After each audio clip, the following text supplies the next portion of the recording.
Thank you all very much for joining us this morning. We have a fascinating, excellent annual tradition, and this year titled The Middle East, you can see yourself. Well, actually not. The Middle East and Russia, American Attitudes on Trump's Foreign Policy. And this is our annual release of data compiled, produced by Shibley Telhami, our non-resident senior fellow, and it's a special privilege. I'll get to that in a minute. This also is the beginning, the unofficial soft beginning of our Saban Forum for 2017. You may have heard the news yesterday that we will be hosting a senior advisor to the President, Jared Kushner, for a public discussion on Sunday. We will have a video message from the Prime Minister of Israel, Justice Minister Ayelet Shaked, member of the Cabinet, Tzachi Hanegbi, member of the Cabinet, Ambassador Hossam Zomlot, the PLO ambassador here in D.C., and many other distinguished guests will be speaking to us there. You can follow that at the hashtag Saban17.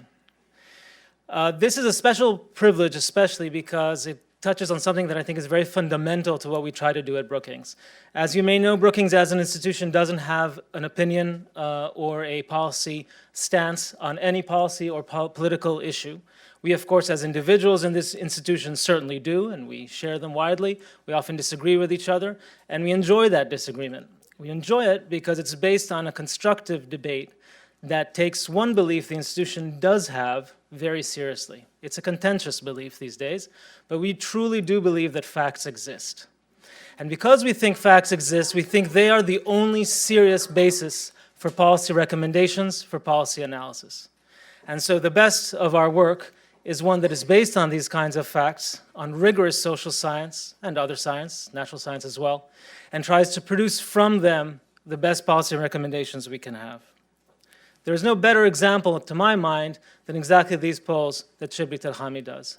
Shibley is a non-resident senior fellow with us, but he's much more than non-resident. He's been with us and has been a pillar of the Center for Middle East Policy since its very beginning, when it was founded by Martin Indyk, and has been a friend, an inspiration, a senior colleague to me and many of us here, and so it's really a special privilege in that regard. And these data, I should say, are ones that every year I truly use throughout the year. I cite them in closed and open sessions all the time, and I imagine that you will as well. There's often some of the best nuggets. Because this is done so frequently, or so regularly, I should say, there's also a special added value of timelines, of looking at data with the same research, with the same analysis sometimes over time. In the United States, in the Middle East, Israel, among Palestinians, among other Arab countries, and all over the world. It's also a special privilege for me that we have an excellent panel of discussants, two of whom happen to be my colleagues and friends. But I'll start with our guest, Ambassador Dan Shapiro. Thank you, Ambassador, for being with us.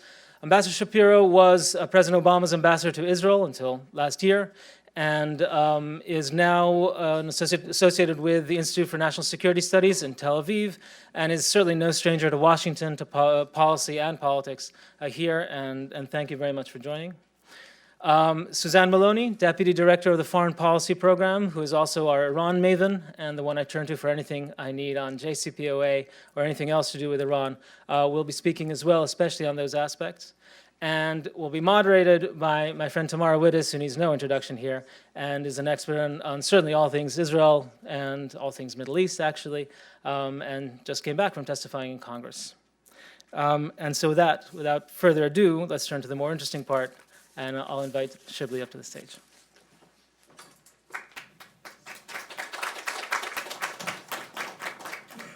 Thanks so much, Natan, for the generous introduction. But I do go back before the Middle East Institute. I preceded Martin at Brookings. I've been here associated with Brookings proudly for 22 years, actually, 1995. So a great relationship has been mutually beneficial. Always proud of it. Today I'm going to present to you some of the findings of a poll we just conducted earlier in November, just a month ago. I just want to say a couple of things about this poll, which is, it's part of University of Maryland Critical Issues poll. I direct that center, and my partner with Professor Stella Rouse, who's the associate director, We do a lot of polling, not just on the Middle East and foreign policy. In fact, this one is a huge poll. We're going to be releasing other parts of it. We even have a part on North Korea's nuclear issue that we're going to release in January with a Japanese partner, an NGO that is conducting a similar poll in Japan to see how public opinion in the U.S. and Japan differ on nuclear issues. We also probe domestic politics. So we have a study underway from this poll on the American dream, on things like reaction to the NFL kneeling and to fake news. So this is an extensive project, but I'm today releasing only the parts that pertain specifically to the Arab-Israeli issue and Middle East policy, particularly Iran. So that's what I'm going to show today. Let me just say a couple of more things about methodology. All of these polls that we conduct are with Nielsen Scarborough. And they're all pretty large samples. This one is 2,000. They're online probabilistic panel. And not only is this a 2,000 size, but it has an oversample of young people, 1,000 to 42. We wanted to make sure we net a large number to talk confidently about young people, as you know, and I mean by that 18 to 34. And one reason is that generally, when you do polling in the U.S., you don't get as many responses among young people, so usually people upweight the data, and so we wanted to make sure we could speak confidently about young people, and we got an oversample of young people. We downweighted it, obviously. So let me start here with what I'm going to show today.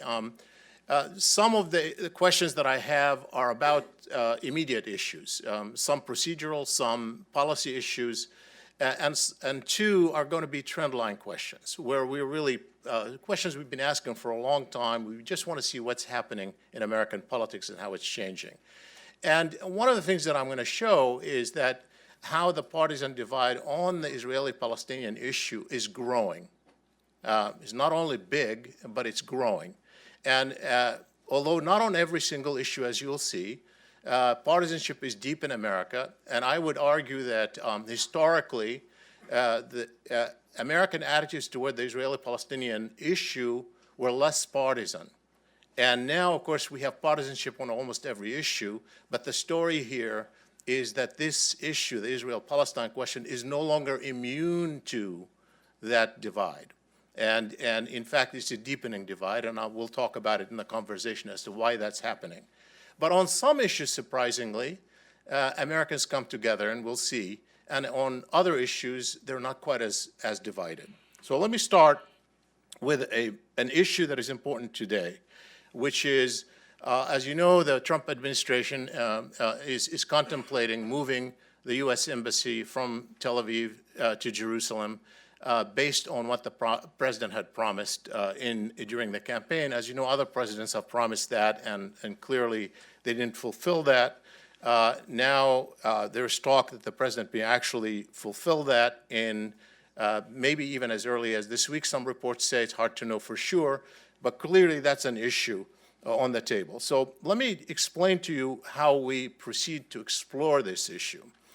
First, we give them the narrative, and you can see the narrative. President Trump pledged during the 2016 presidential campaign to move the U.S. Embassy in Israel from its current location in Tel Aviv to Jerusalem.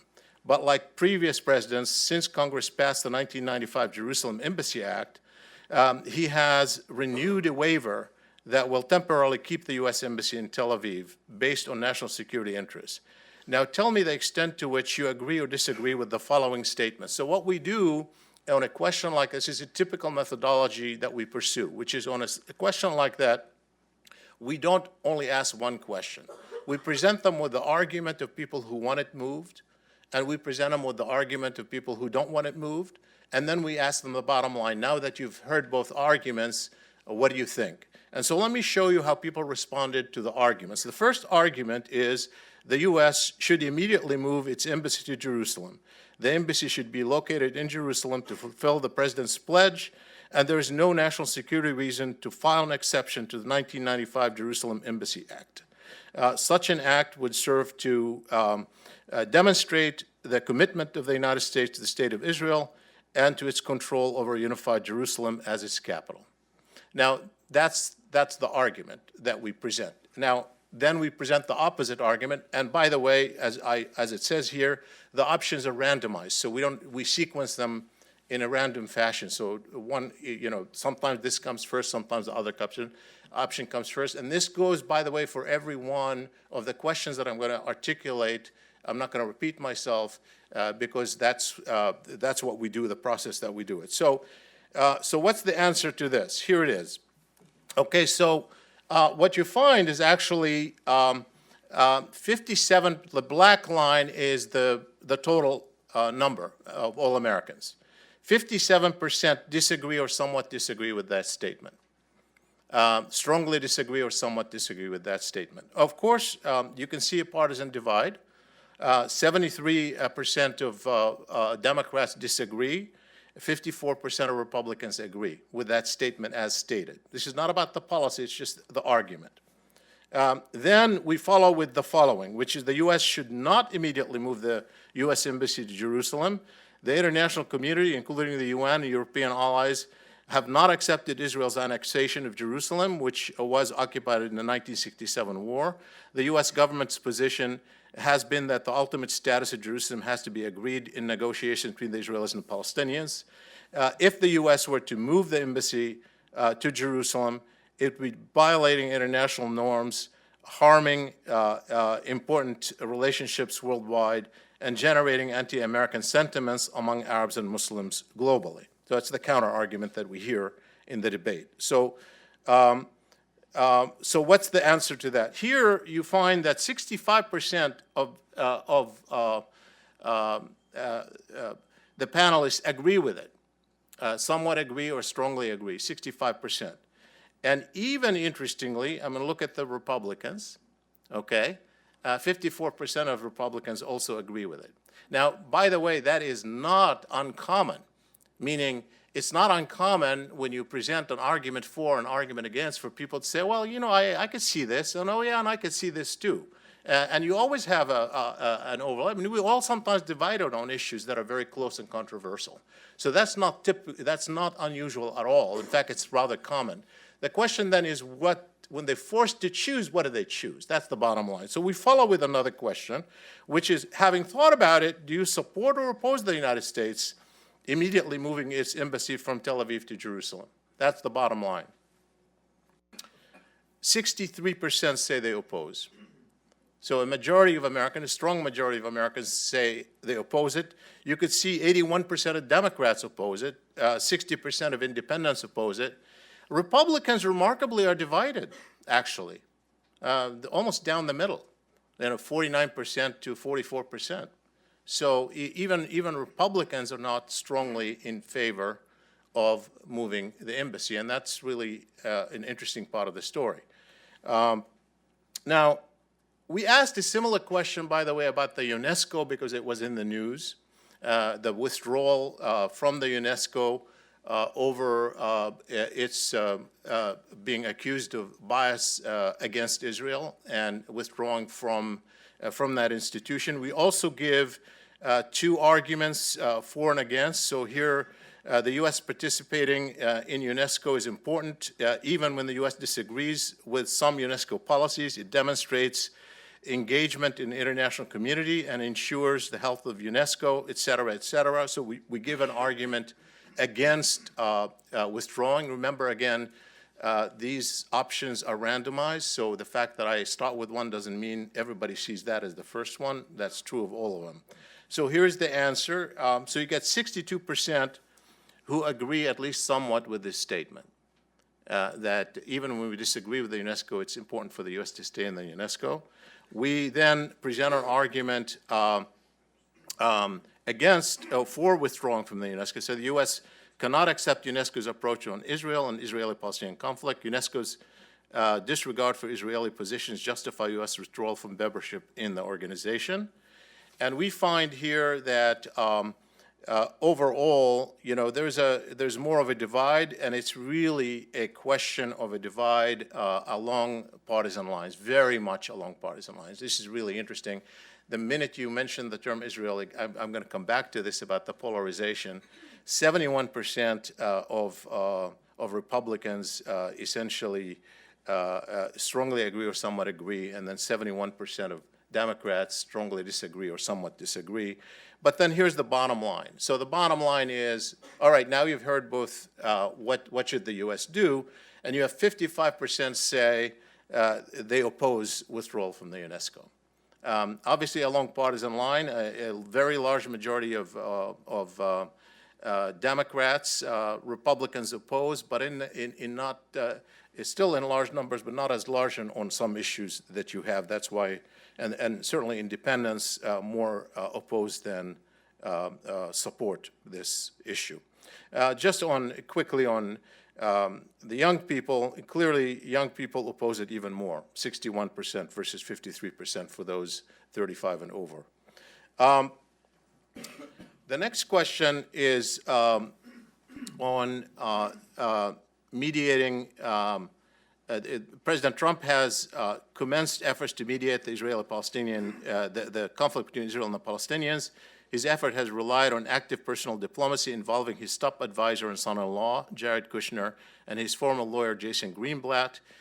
Tell me how much you agree and disagree with the following statements. So here, this is procedural. It's obviously in the news.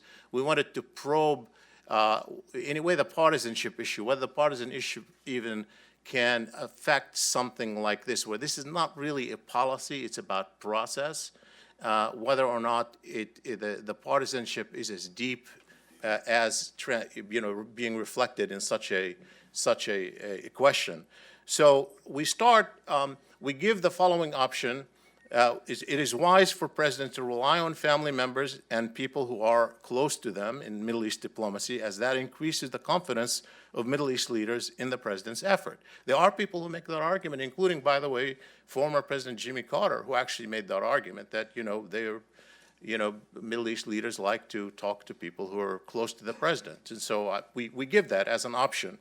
And what we see here is, even as we give that option, the strong majority disagree with it.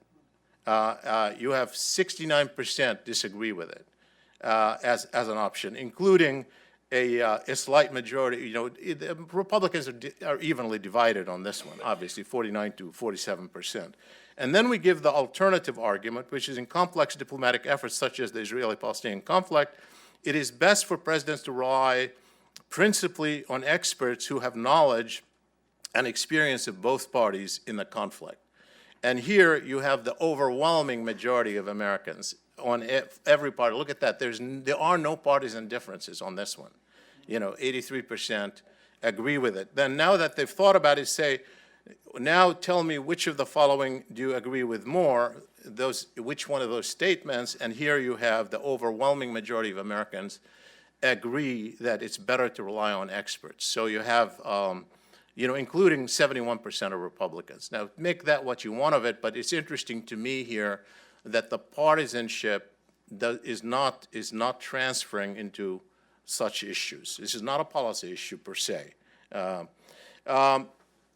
In general, what role do you want the new Trump administration to play in mediating the Israeli-Palestinian conflict? By the way, this is a tracking. We asked that last November after the election. And we ask it, and we also have a long history of asking a similar question about U.S. policy. So we track this to see. I've actually the first time I asked this was almost 30 years ago, this kind of question. So we have a long track record of figuring out, so how is the American public opinion shifting? And this is, remember what I said up front, that this issue is no longer immune to partisanship. In fact, that partisanship is growing. But let me tell you, the options that we have historically given are straightforward. Lean toward Israel, lean toward the Palestinians, lean toward neither side. We don't say be pro. Lean is a little bit more, kind of muted, and we use that we've used that, but that's exactly the wording we've used in the past. So we have good tracking of this. So you can see that 59% of Americans want the U.S. to take neither side. 34% want to take Israel's side. Obviously, only few want to take the Palestinian side, 6%. So generally, the choice is between neutrality and taking Israel's side in this overall. And that is not unusual. This has actually been the history of American attitudes on this issue has been that a majority of Americans throughout, ranging from 2/3 to 3/4, have wanted the U.S. to take neither side. It is that among those minority who want the U.S. to take sides, a lot more people want the U.S. to take Israel's side than the Palestinian side. That has been always the trend. But I want to show you, once you break that down, how that trend, where you see the partisanship. So look at this. So here, if you look at, let me just see this is the data comparing 2016 with 2017. This is a year ago when we released that data here a year ago. You could lean toward Israel among Republicans, among Democrats. Among Republicans, slightly grew from 56% to 58% of people who want to say straightforward they want the U.S. to take Israel's side. And it increased a little bit, but still within the margin of error, so it's really not much of an increase. But look at Democrats. You have people who want to lean toward neither side went up from 69 to 77. And the people who wanted to take Israel's side has declined from 17% to 13%. So you see that in that data. And this is especially telling when you look at 35 and over versus 18 to 34. This is overall. More of the younger people want to be even-handed. But look at young Democrats, which is really an interesting story because it tells you the story about Democrats. Here the story is that when you look at the bottom line, you could say that the third category, lean toward neither side, it went, 73% for 18 to 34 versus 78% for 35 or over. But look where the difference went. That difference went in favor of leaning toward the Palestinians. So you have, among young Democrats, the number of people who want to be pro-Israel are the exact same number of people who want to be pro-Palestinian, 13 and 13%, which is really, you can't get any more neutral and divided on this issue than what we see among young Democrats. Now,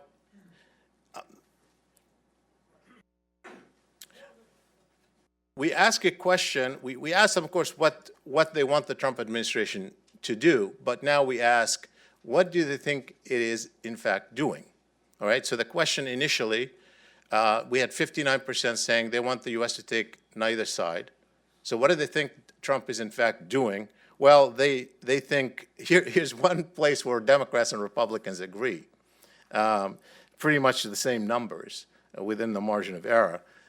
Or roughly within the margin of error. The margin of error is about 2.19 for this poll. So they, a majority, 57%, think that it's actually taken Israel's side, not being even-handed. One of the issues of tension between the United States and Israel has been its construction of Israeli settlements. We tell that narrative. This is, again, a story that we have been tracking for several years, trying to figure out what Americans want to do about settlements. So we give them the option, how do you believe the U.S. should react to new settlements? So the options that we have given, there are really four options. They're combined here. One option is do nothing. One option is limit U.S. opposition to words, but take no other action, impose economic sanctions, or take even more serious actions. And here you could see that overall, 53%, a slight majority of Americans, believes that the U.S. Should do nothing or limit opposition to words. But the story, again, is on the partisan divide. By the way, this is the number. If you look at it even aggregately, comparing from when we started this particular question, November 14, to November 17, in November 13, you had 60% say pretty much do nothing, 38% say sanctions or tougher action. That went up to 43%, which has been consistent with what we found over the last year, by the way. Pretty much consistent. This is not the first time we find this. And on the The divide, that's where the story is. That's really where the story is. So if you look at Democrats in the dark, the brown color, 2014 versus the yellow color, 2017, look in the middle with the Democrats who want to impose sanctions or harsher measures. It went up from 48% in 2014 to 57% over the past year. So that is really an interesting issue, and of course it is an issue for the Democratic Party because that's not where the leadership is, that's where the constituents are, and it's been an interesting space for politicians to navigate. One reason why it probably has not been a major issue for the Democrats per se is that this is not a top priority issue for most of them. If it were, it would be a different story. And when it flares up and rises to the top, then it becomes an issue. But in the background, it's not one of the top priorities for most people. All right, just very quickly, I'm going to go through two more findings, and then I'll invite the panelists to join me. The attitudes on Iran, we asked a couple of questions. As you know, this issue has been in the news following the president's action. And so what we asked a couple of questions about how they feel about the Iran deal. It's really kind of, we thought hard about how we might ask these questions in a way that, we know that the public probably doesn't have a lot of information on this. And so we tried to figure out where their instinct is on this. So we asked a couple of simple questions, and then we asked them specifically about the president's decertification, whether they agreed with it or not, just a straightforward question. So in this particular case, we asked them if the Iran nuclear deal, assuming that both sides comply, okay, obviously assuming that both sides comply, whether they think it reduces the chance that Iran will develop nuclear weapons. So here you have 55% say yes, they think it will. 40% say no. But again, look at the partisan divide. A strong majority of Democrats, 70%, say yes. Republicans are a majority say no, not as strong a majority, but a majority say no. But then in the next question, which is, it serves the national security interests of the United States as a broader theme than just Iran's capacity to build nuclear weapons. Here we have actually more support for this. We have 70% of Americans agree with this, that it actually serves the national security interests of the United States, including, interestingly, 61% of Republicans. Then we ask,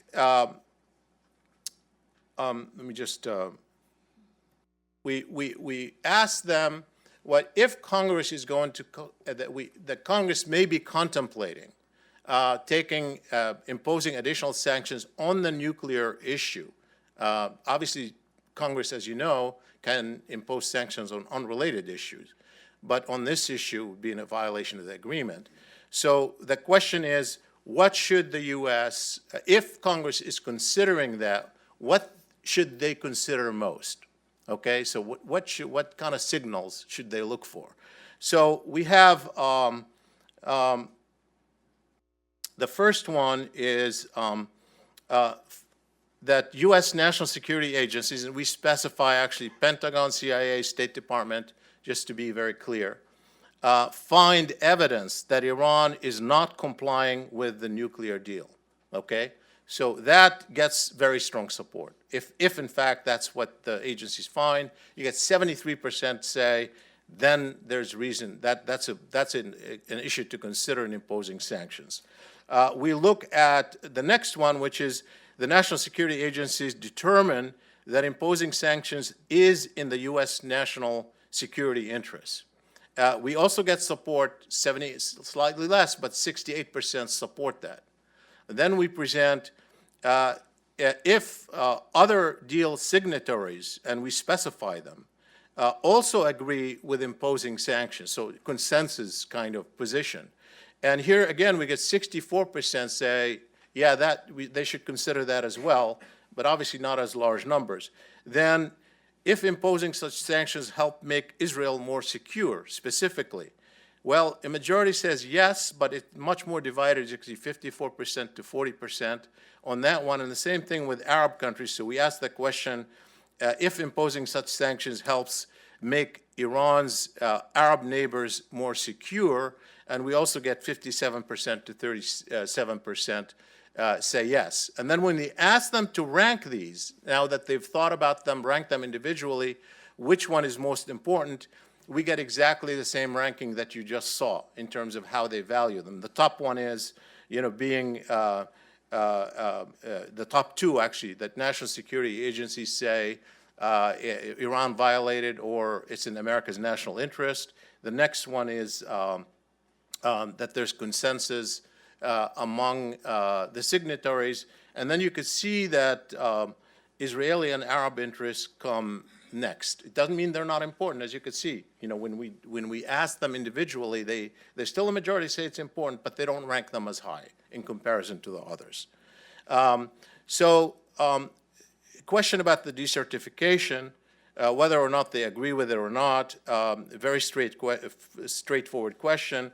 And here, again, the most interesting part is that how many people said they don't know. We rarely get that in these kind of polls. We have, usually people have opinion. On this one, you could tell the public is confused. They don't know. Of course, this is not about, they don't even know whether we're violating the deal. It's just about certification versus decertification.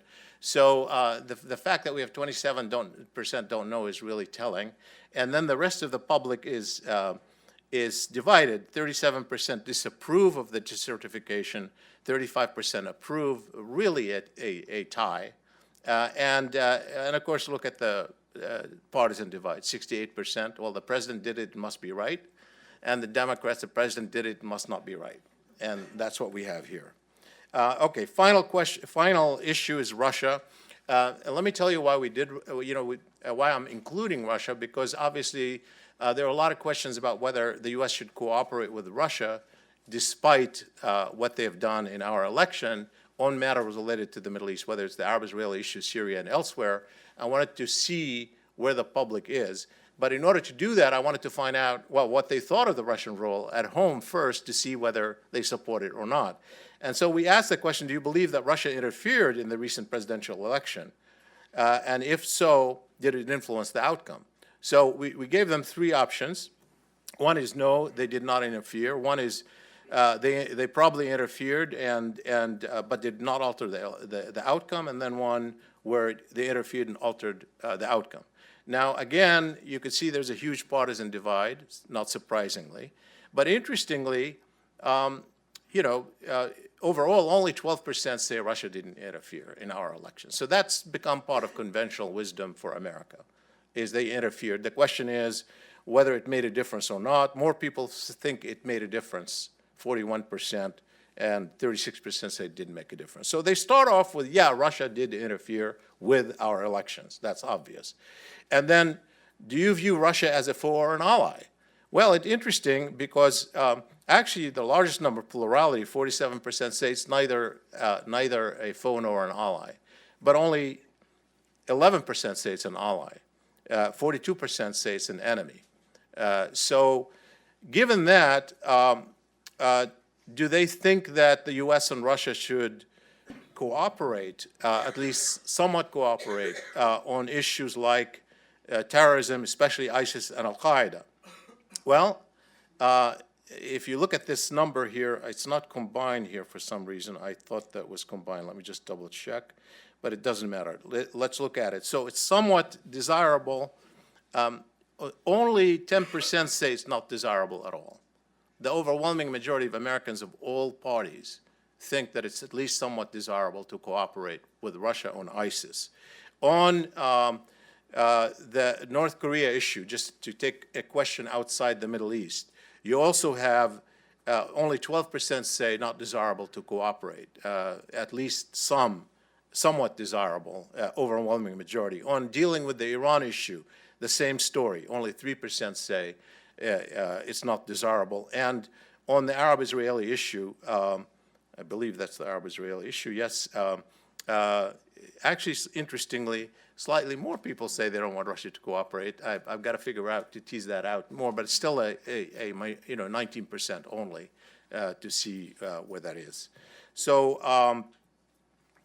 on Syria, the same thing, achieving stability on Syria, overwhelmingly yes. On Libya, overwhelmingly yes.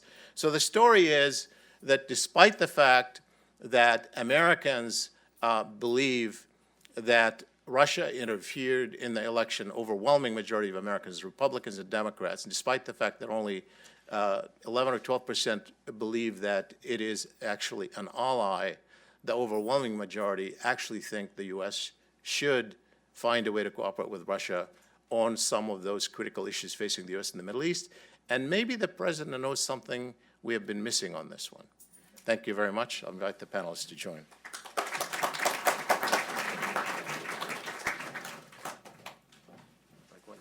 I'm going to go on the end, and you're next.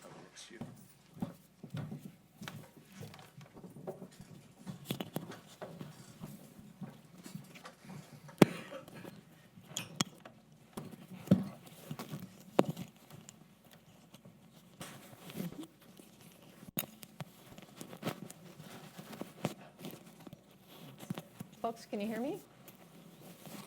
Okay.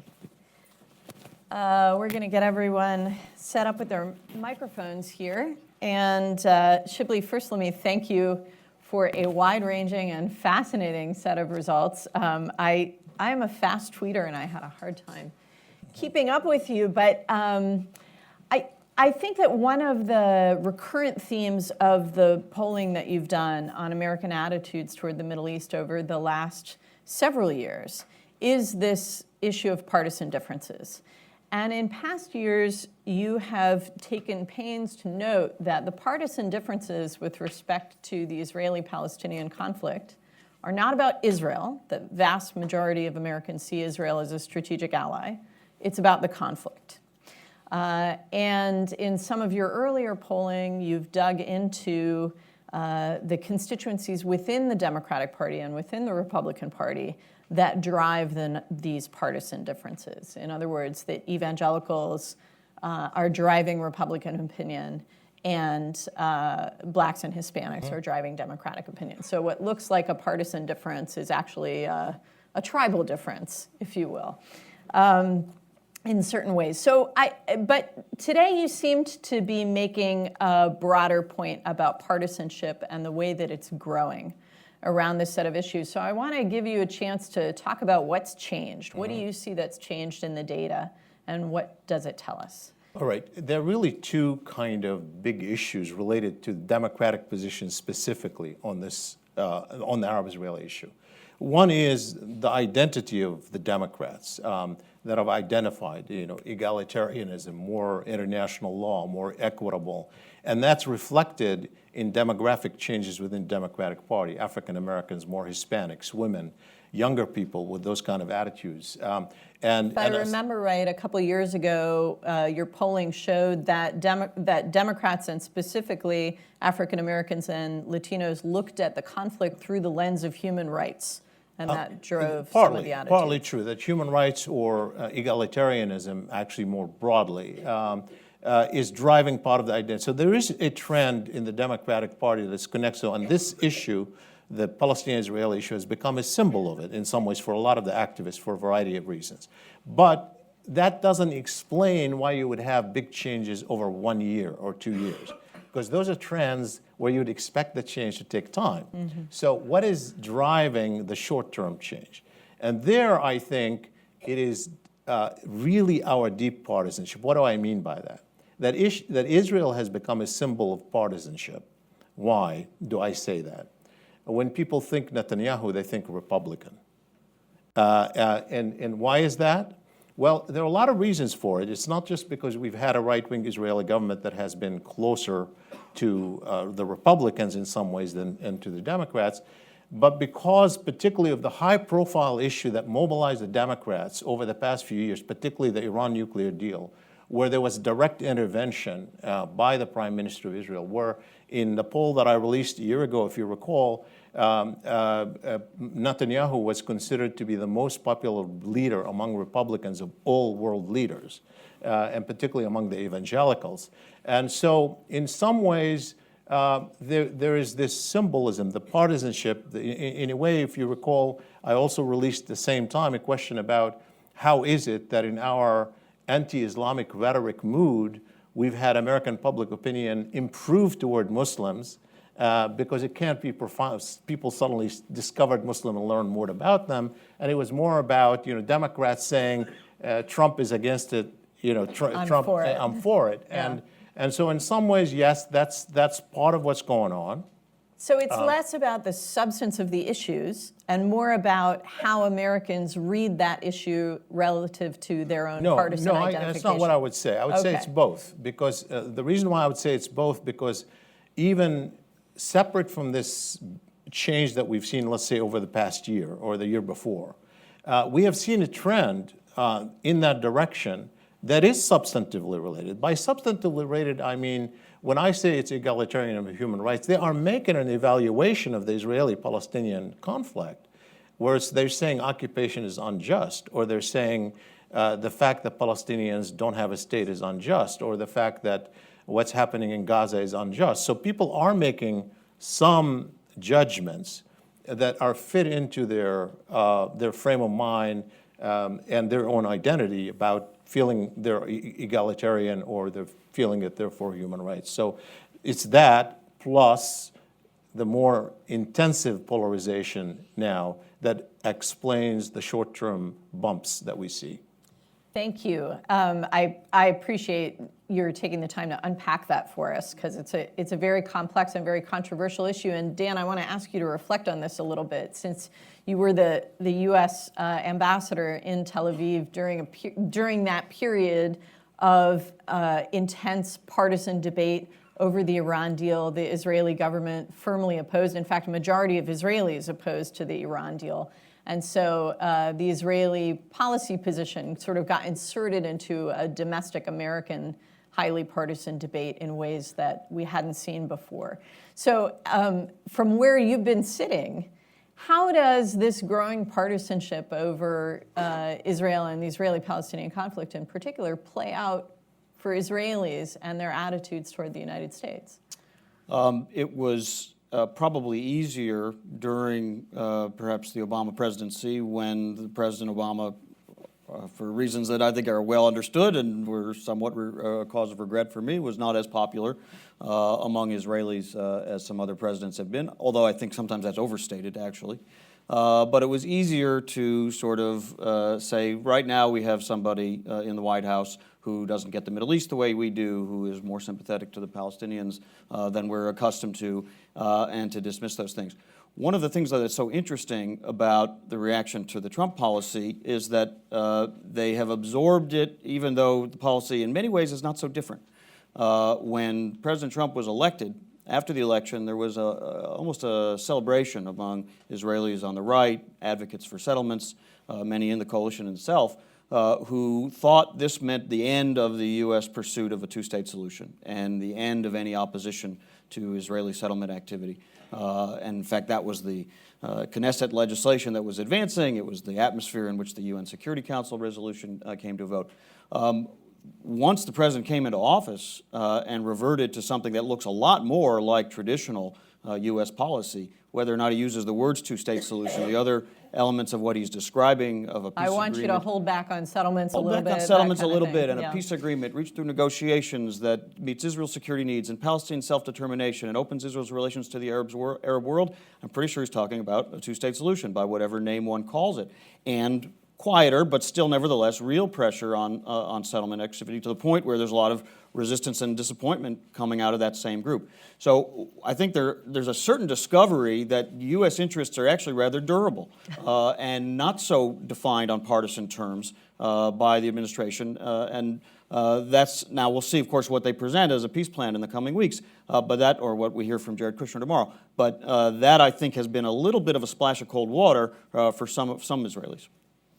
Great. So I want to, we'll come back in a few minutes to the American debate over the Iran nuclear deal and sort of the echoes of that in our politics today and our policy today, particularly as American partners in the region are increasingly looking to Washington to push back on Iran in a variety of ways around the region. And we'll talk about what that means, what American public opinion means for the possibilities there. I'll just flag for now the end of your presentation, Shibley, noting that Americans want to work with Russia on this stuff. They don't want the United States to go it alone on this messy stuff in the Middle East, and that's a constraint that any American president is going to have to deal with. But before we go there, I want to stick with a symbolic issue, one that's been in the headlines the last few days, the prospect of moving the American embassy to Jerusalem. There was a report in the Israeli press a few days ago that the White House was about to announce its move. There are laws on the books in the United States that require the president either to move the embassy or to issue a national security waiver every 6 months. And the next waiver is due imminently. I think technically today is the deadline, although he may be able to string that out another business day into next week or something. The White House has said no decision's been made yet.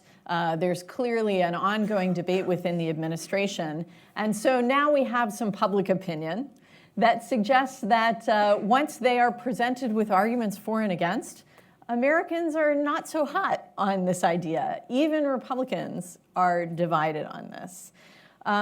So I guess the first question is, why is the president so set on doing this? Well, first of all, even though Republicans are divided, if he were to take a strong case in favor of it, that's the Republican support would be bumped up because they just because they want to support him.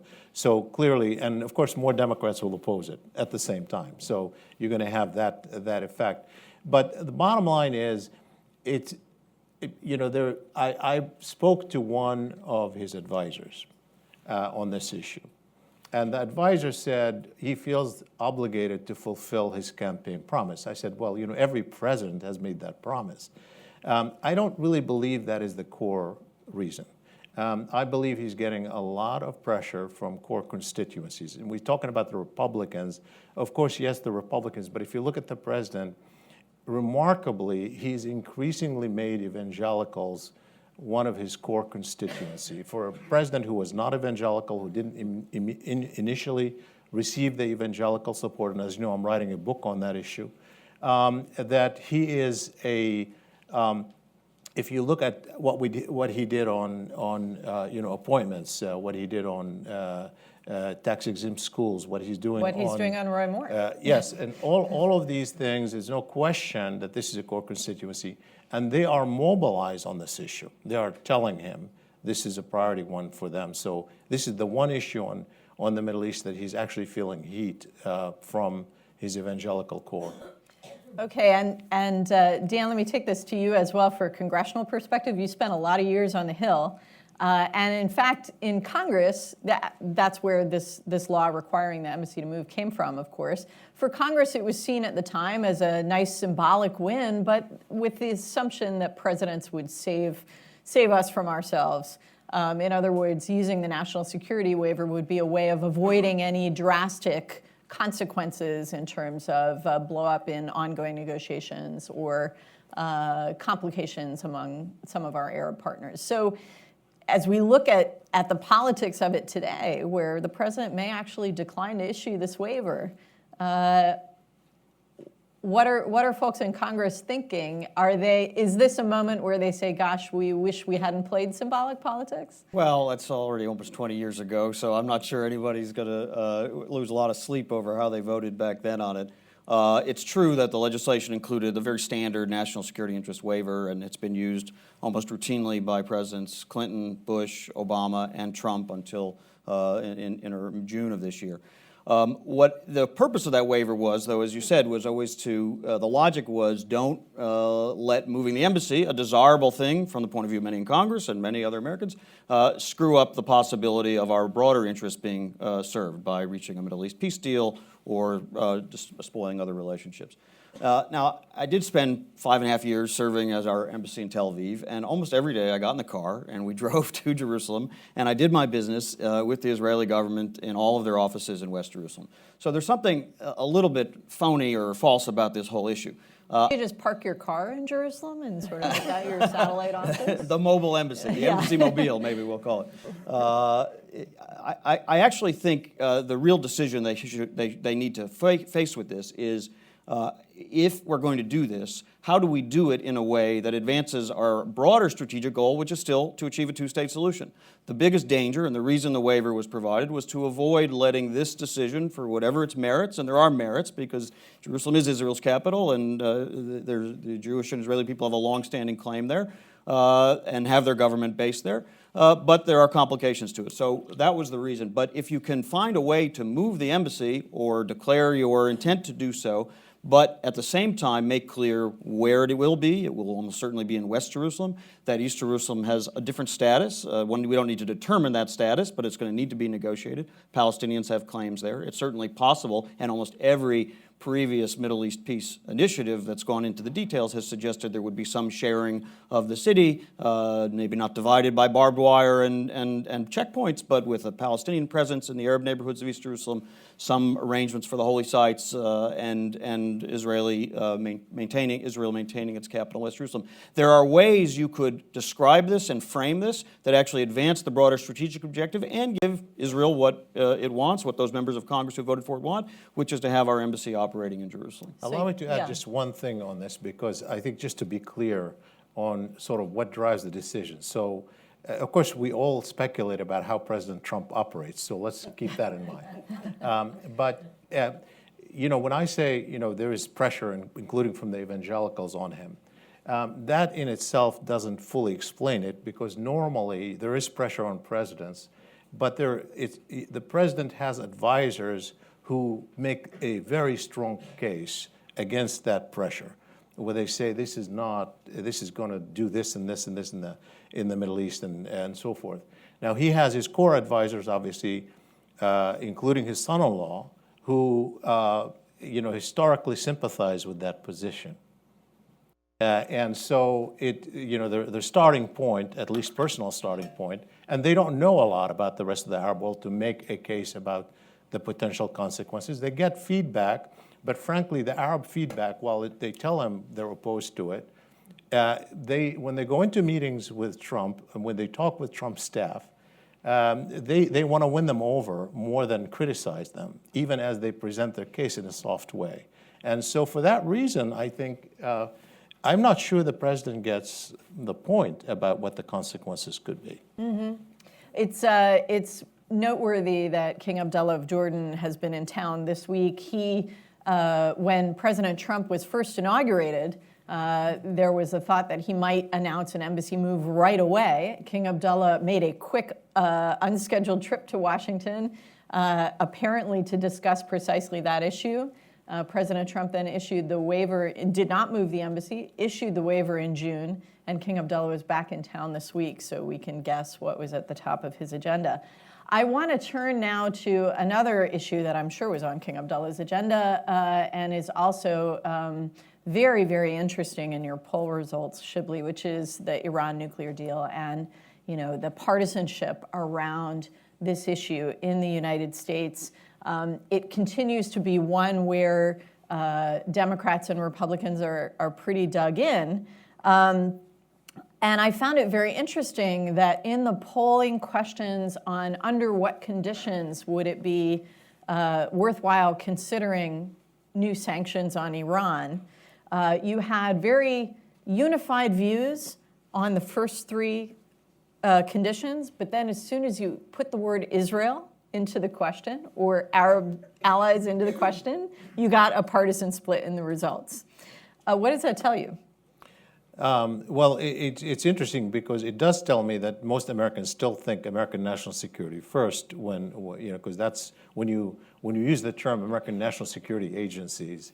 Everyone says great. Yeah, They still trust the they still trust intelligence it. But the community. interesting thing here, though, is that the consensus among the signatories, which typically is not something that Americans care about as much, as at least certainly not on the right, seem to also rank higher.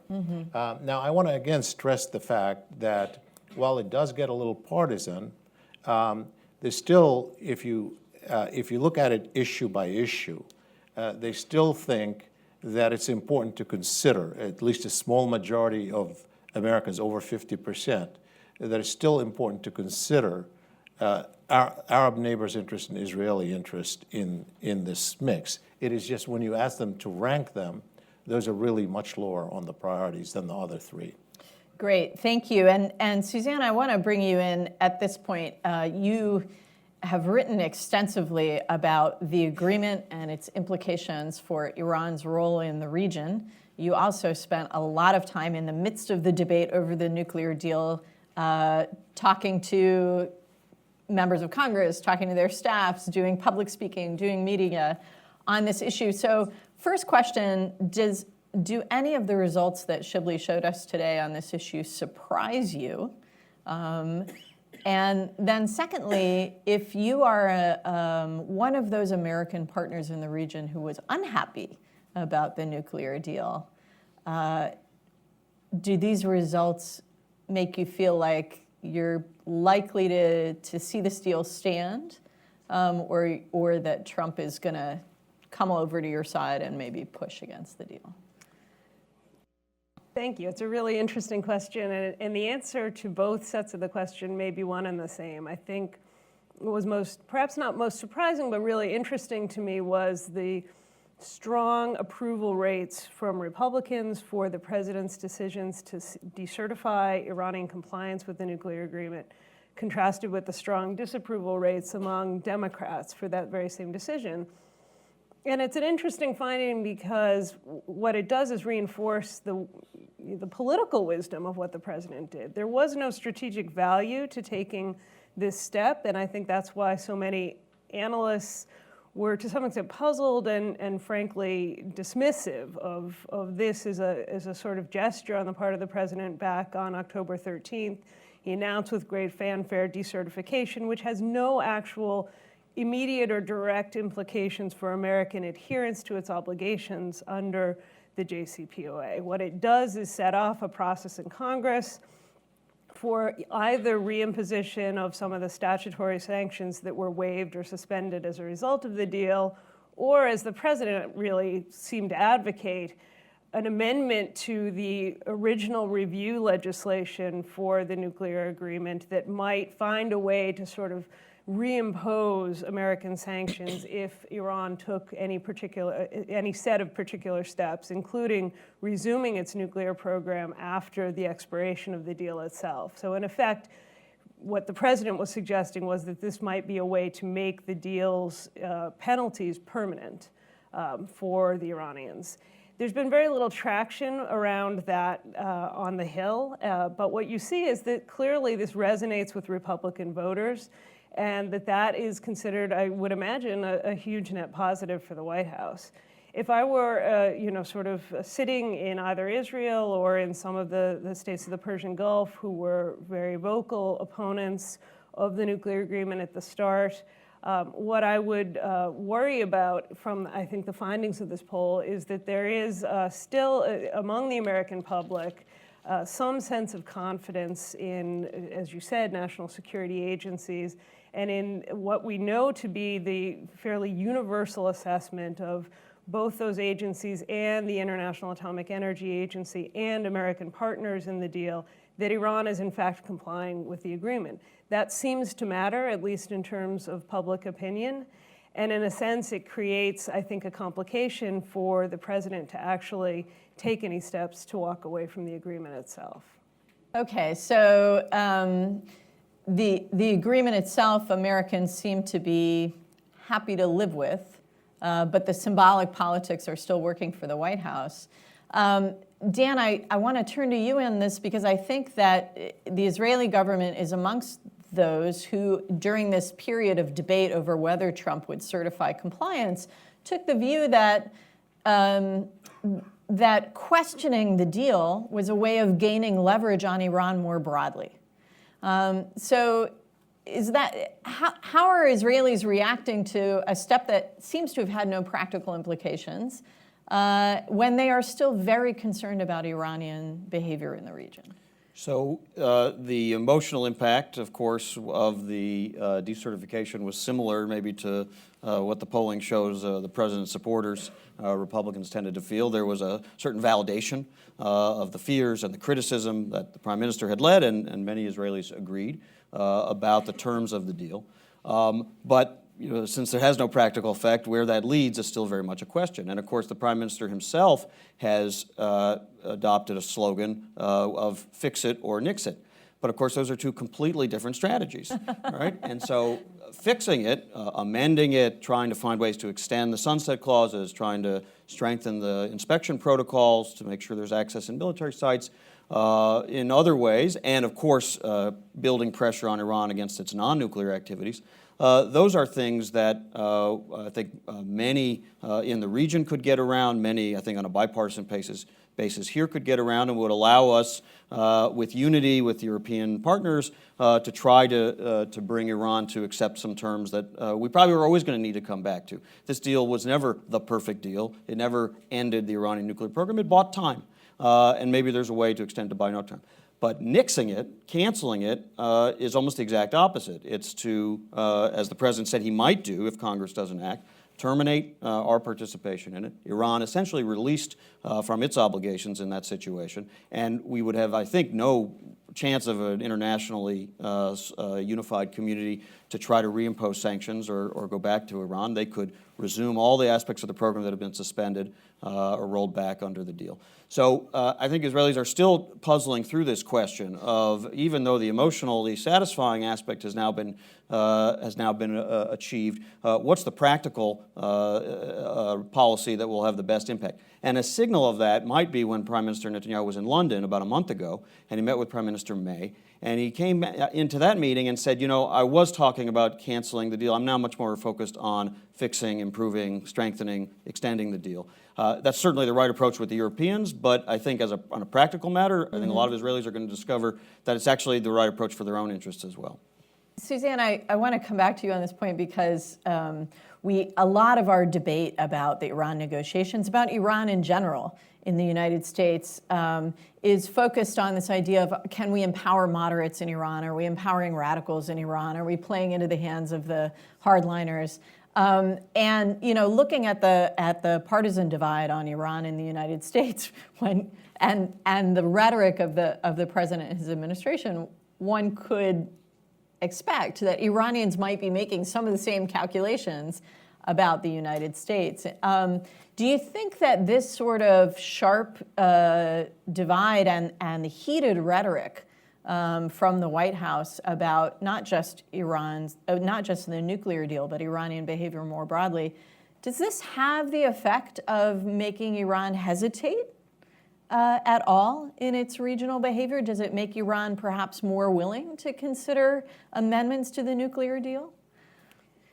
I don't think it does in the short term. It certainly vindicates the narrative of hardliners and of the Supreme Leader that the United States is not to be trusted, that there is no possibility of a broader negotiation, or certainly not a broader rapprochement with Washington, because there is just an implacable animosity toward the Islamic Republic here in Washington.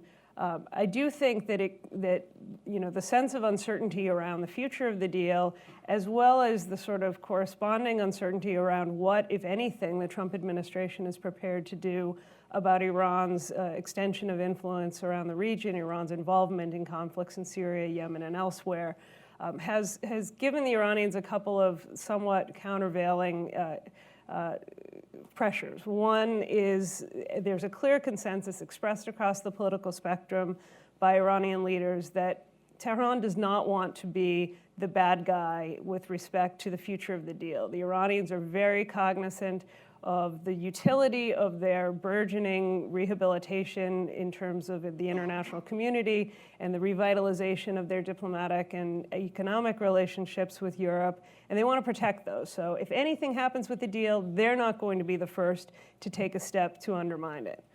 On the other hand, the Iranians also recognize that as U.S. pressure, at least rhetorically and potentially on the ground, begins to intensify, that their own sort of impetus is to push back. The best defense is a good offense.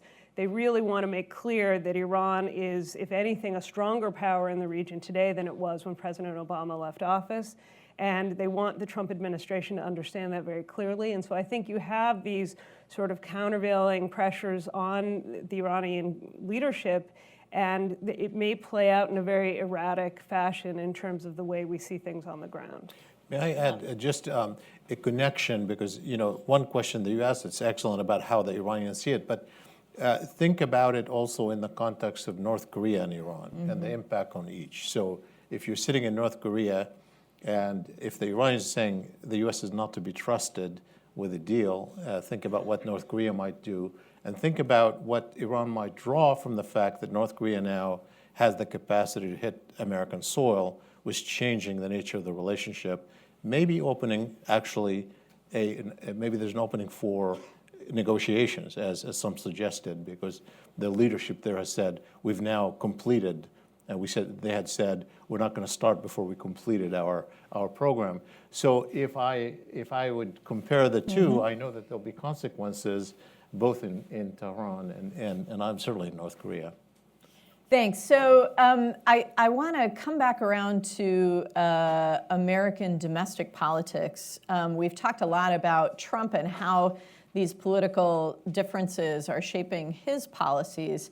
But we've got congressional midterm elections coming up next year, and Democrats and Republicans both dealing with a White House that is unpredictable, to say the least, on foreign policy. We've seen Congress play a much bigger role in foreign policy debates over this first year of the Trump administration, and now members of Congress are going into a year where they're thinking primarily about re-election and how they want to position themselves for their best advantage in the race that's coming. It strikes me that the America First rhetoric really cuts in two different contradictory directions when it comes to America's role in the world. On the one hand, it's selfish and self-interested, and all these big global problems aren't our problem, so just let them figure this stuff out themselves. We're not going to do everything for everybody else. On the other hand, there is a kind of bellicosity and a confrontational approach on a lot of issues, especially in the Middle East, and certainly when it comes to fighting terrorism and confronting Iran. And so here we come to sort of the last section of your poll results today, Shibley, and the idea of cooperating with Russia on these thorny Middle East security issues, and on North Korea as well. And some of your other earlier poll data, which shows that Americans are still pretty tired of intensive American engagement in the Middle East, and they would like to do less. So, as you look at this latest set of results, what does it tell you about kind of what the American political traffic can bear if you're a member of Congress who wants to distinguish himself, perhaps, from the president? Well, I mean, part of the problem in answering that question is that the Democrats have made the Russia issue such a featured issue in their politics. And so it's really hard to analyze it strategically. I mean, for good reason, obviously. There was intervention in our election. It probably mattered, and it should be investigated. But nonetheless, it's become so tied to politics that it's very hard. So if you are entering the new election, if that's going to be a featured issue for Democrats in the election, I think there's some tough space there where, I think the public don't necessarily see Russia as an enemy. There are only 40-some% who see Russia as a foe. and they want some cooperation. So it's a nuanced space. I think. Well, as you said to me earlier, Americans don't like Putin, but they like him more than they like ISIS. Yes, they like him more than they like ISIS. They like him more than they like Assad. They like him more than they like a lot of other things. And so, so I think that's the thing where we should start. I don't also know how much foreign policy is going to be part of the election. I mean, now we have there's an excellent column today by Fareed Zakaria in the Washington Post about how is it that many of the core constituents of Trump who stand to lose big in the tax reform still support it, whether they're just being blinded or whether they really care more about identity issue than they care about economics. And that, I think, is the big story of our time. I think it's bigger than foreign policy, and we're going to have to, think about it deep and hard. Thank you. Dan, I want to come to you on this. You were a very successful foreign policy advisor for a very successful presidential candidate, and spent a lot of time working with members of Congress on domestic politics and foreign policy and how to position themselves. So as you think about how the Democratic Party and Democratic members have been positioning themselves on Russia, on engagement in the Middle East, the war on terror,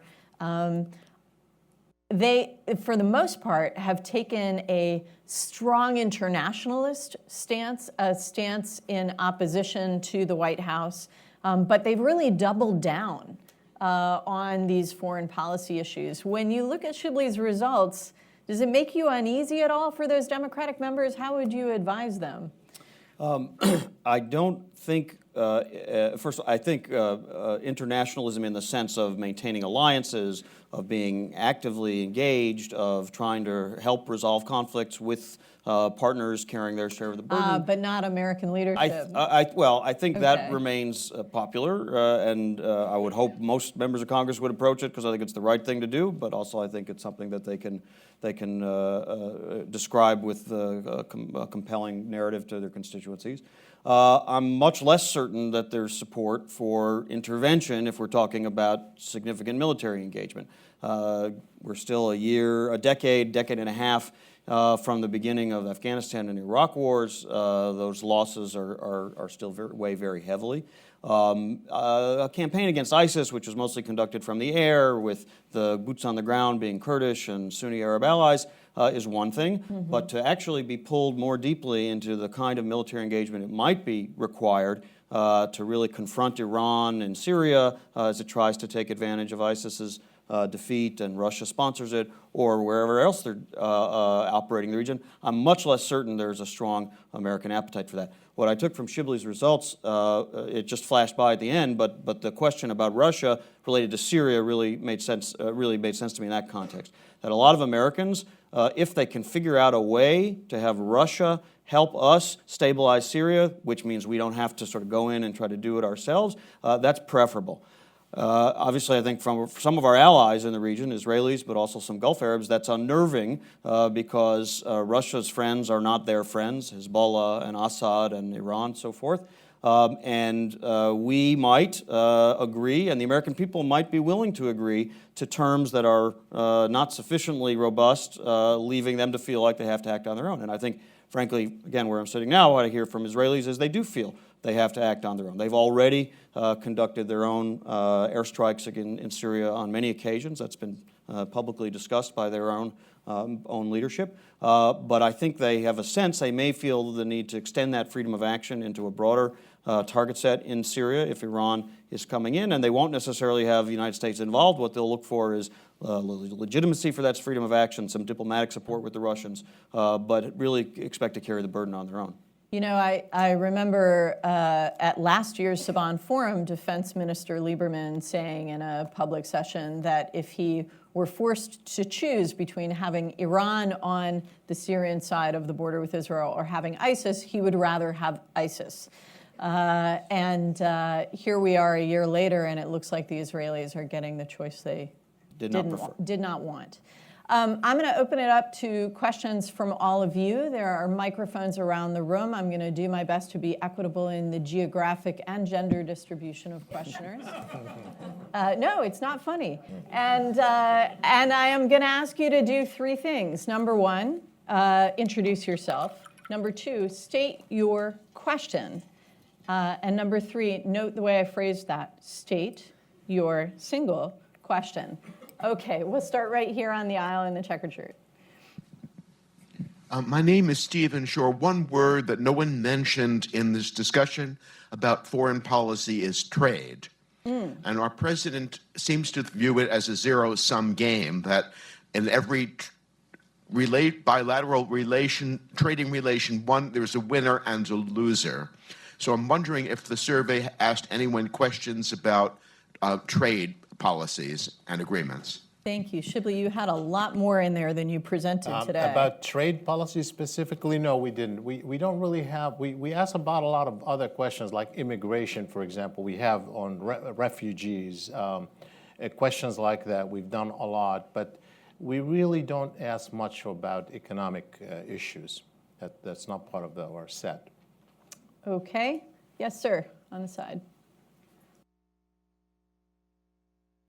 Thank you. My name is Bill Cly. I wonder if Shibley could give us some more information, please, on the sample, its size, percentage Republican, Democrat, the growth or decline of those, whether the independents are center right, center left, and if he sees any bumps in the road that he could predict along those lines. Sure. Well, the sampling is done by Nielsen Scarborough. They choose a national representative sample of 2,000 from their panel, which is almost a 500,000 panel that they collect, originally recruited by phone and by mail. It is weighted along all the variables based on census data. With the partisan divide we've always done, we take the last 6-month average of Gallup's partisan divide, and we use that as a guide and consistently over time. So we compare it in the same way. And that's, of course, out there on our website and also on the Nielsen Scarborough website when you go for the full detail of how they recruit the panel. Thank you. Okay, next question right here.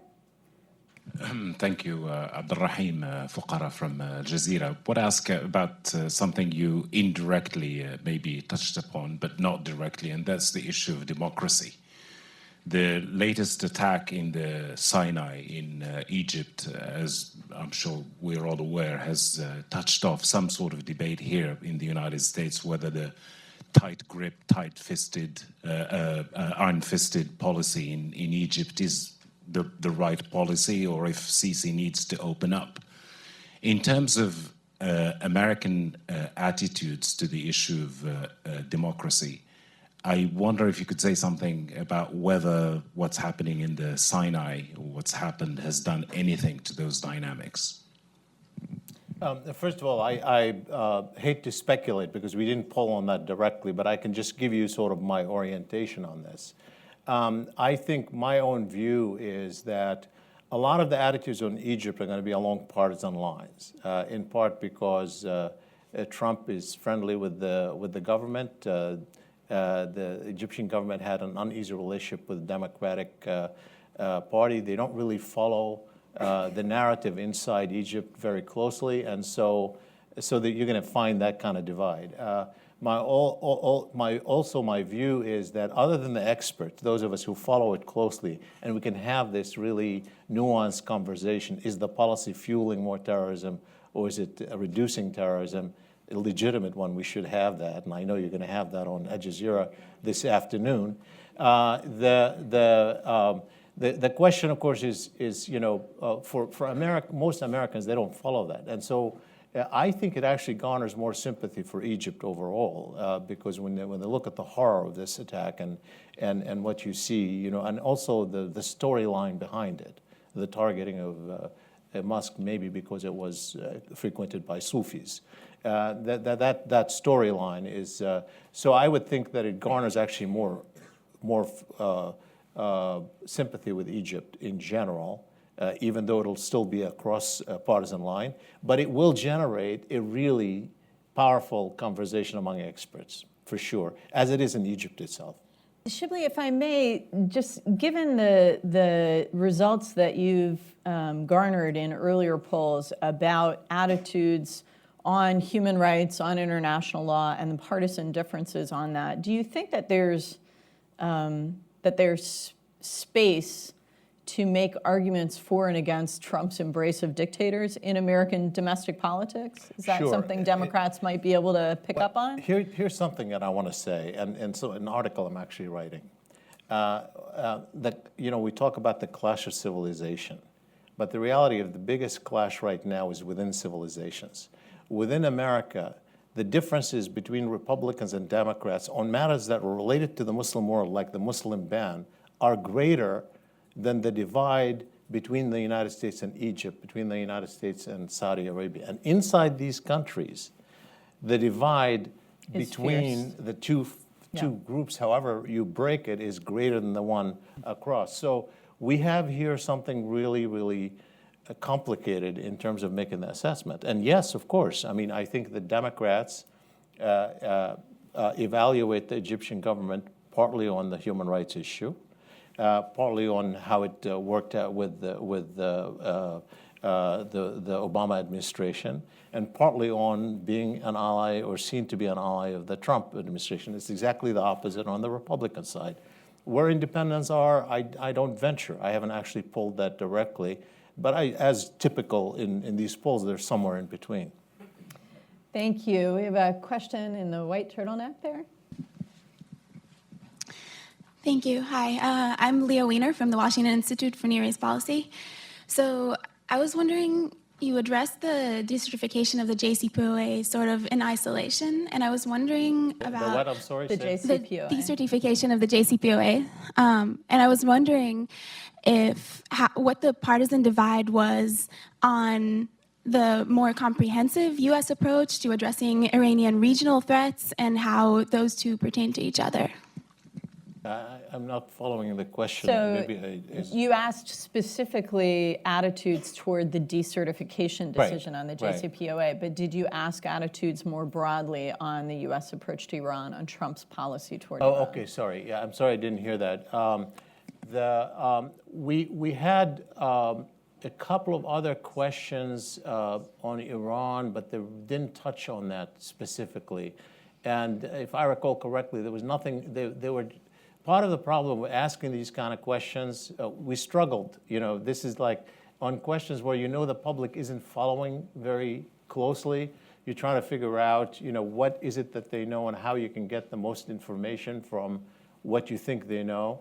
So we found that these questions that we asked them were the ones that kind of dealt with their level of where we thought they were, and we didn't introduce additional kind of variables into the conversation. Thank you. Okay, let's see. In the back in the striped shirt. Hello, I'm Megan Donahoe from Search for Common Ground, and I had a question for Suzanne, generally more about Iranian diplomacy at the moment, and I was wondering about your thoughts on Iran's stance in Yemen currently. Thank you.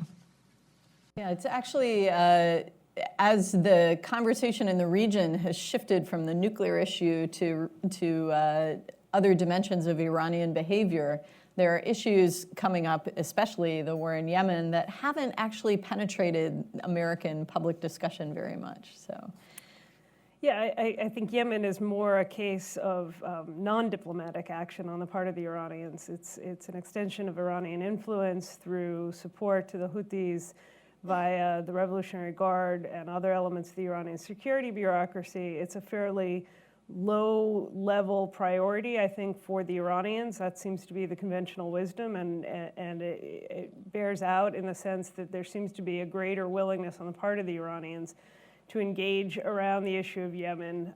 But the difficulty at the moment, and it's a contrast from where the kind of regional dynamic was historically, there seems to be very little impetus on the part of the Saudi government to reciprocate or sort of engage in any serious fashion over Yemen or any other issue that might involve Iran. And that stands in contrast from the way that the Saudi government handled this long-standing animosity and frictions with Iran, even during the Iran-Iraq War, during the 1980s, when the Saudis were, very much directly involved, when the relationship between Tehran and Riyadh was extremely problematic. The Saudis repeatedly sought to de-escalate with Iran and repeatedly issued overtures to Ayatollah Khomeini at that time, seeking to avoid a wider clash. And at this stage, I don't think there is an address in Riyadh that is terribly prepared to engage with the Iranians, and even where the Iranians somewhat untraditionally have been reaching out to the Saudis, they apparently are getting very little resonance. So unfortunately, my sense is that there is very little pressure here because it hasn't become a very widespread public issue, and because the Trump administration appears to be trying to align itself more closely with the Saudi government and with Crown Prince Mohammed bin Salman, for whom Yemen is a signature foreign policy move and perhaps a signature foreign policy disaster. Thank you. It's I think one of the big changes that we've seen with the new prominence of Crown Prince Mohammed bin Salman is a shift in the Saudi approach from bet hedging in its relations with Iran, kind of balancing between confrontation and outreach. Now it's all in on confrontation. And we see that in Yemen. We see it in the recent dust-up over Saad Hariri's resignation as Prime Minister of Lebanon. And that move in Lebanon in particular kind of raised the prospect of heightened tensions between Israel and Hezbollah and the possibility of escalation to violent conflict. It seems to be a moment when in the region, our partners, American partners, are much more willing to contemplate confrontation, although none of them are looking for more war. And as Shibley's poll data shows us, Americans are still really not looking for more confrontation. We're still looking for less. Again, Tammy, I think it's a little bit of a dissonance between the Trump style and the rhetoric and the decertification and the strong, tough talk, which resonates and people appreciate. Of course, the backing given to the Saudi Crown Prince is part of that. And the question of, well, what is that going to add up to on the ground? And where will the United States play? And so some of these partners, Israel perhaps in Syria, Saudi Arabia with Yemen, with Lebanon, with Qatar, are beginning to take matters into their own hands, although they're not necessarily totally coordinated themselves. If indeed Mohammed bin Salman was trying to accelerate what everyone assumes is the inevitable next war between Israel and Hezbollah, because he expects Israel is going to really bloody their nose very severely, I don't think the Israelis are looking to have that war. They're preparing for it, but they're also trying to postpone it as long as possible. So without a coordinator of this whole anti- or counter-Iran aggression coalition, which is needed, it can get very disorganized and people can go off in their own directions. Isn't there also a risk of cross signals where the rhetoric from the White House suggests that we would encourage our partners in that kind of more assertive behavior, but it's not clear that we're going to back them up if they get in a jam, trouble. right? Yeah. Okay, last question, Gary Mitchell. Thank you. I'm Garrett Mitchell, and I write the Mitchell Report, and I think I'm collecting my 12th or 13th star for attending Shibley's wonderful presentation. And I think I always try to sort of craft the question that appeals to the Yoda in Shibley, and that is having there are lots of questions that you didn't speak to today. You go back a number of years. I'm wondering what 2 or 3 things you feel came out of this particular session, this particular polling session, that tell you something about what's going on that the rest of us may not either understand or that we misunderstand. You've spoken to some of that in your conversation, particularly opening comments with Tamara about the move from sort of polarization to tribalism. But what's your sense of what comes out of this that's not specific per se to Iran or to Israel or to moving the embassy? Let me just say that we're going to release a study out of the poll pretty soon that includes questions that go more into the core of what's driving Americans, including a sense of whether they think the American dream is still alive or not, and try to connect some of the really deep questions to with policy questions to see if there's something driving, and we think there is, and we're in the process of preparing that. So these questions, of course, by themselves are a small part of something bigger, as I said. Even on North Korea, there's something interesting where, as Dan and Tamara had noted, of course, the American public is reluctant to get engaged militarily. But we see actually in what we're going to release, we have not released it yet, on North Korea, a greater accepting of military action by Republicans in this administration than there was before, including with countries like North Korea. So I think there is something going on, obviously, that I've always asked the question to myself, does the messaging from a president matter? Obviously it does. It does in superficial ways, and it does in deep ways. The superficial ways is it does make people, if you're a polarizing figure, a polarizing leader, it's just by virtue of taking a position, you're swaying public opinion one way or the other because you become the issue, not the substance of the issue. Mm-hmm. We see that very deeply here. But it's also more important because it may be that when people have uncertainty about what to do, they still go to the commander-in-chief for signals. And not everybody, but enough people that it actually alters their position on the world. We saw that with George W. Bush after 9/11, how even people who didn't support him suddenly said, well, you're the commander-in-chief, tell us what to do. Yes, there was divide, but the divide was a lot less than it was the day before. And we see that, that Trump is actually swaying Republican public opinion, not just keeping them on some substantive issue. That's really interesting, and that's something to watch for. And I think Democrats are wrong to think that because of all the things that they have against him, the million things that they have against him, that he still can't win. And the reason for it is very simple, I think. He can still make a very strong argument on the same core issues that he ran on, that he's dismantling the establishment. He's breaking up into the sort of stuff. He's devastating the State Department. He's about to shut down the government. That's exactly what they want to hear. So I see something here, and Russia is another story, part of it. The Russia, yes, don't you see, it's really a problem. Yes, it is a problem, but don't make it your only central problem, because that's not, the public is more nuanced on it. So that's kind of the general thing that I get out there, that those people who are running by being just anti-Trump are missing something much bigger that is influencing public opinion. Thank you, Shibley. Thanks to all of you for a fantastic discussion, and I hope that you'll follow the public portions of the Saban Forum program over the weekend. There will be webcasts on the Brookings website, and you can look on Twitter at the hashtag Saban17. Thank you so much. Thanks to our panel.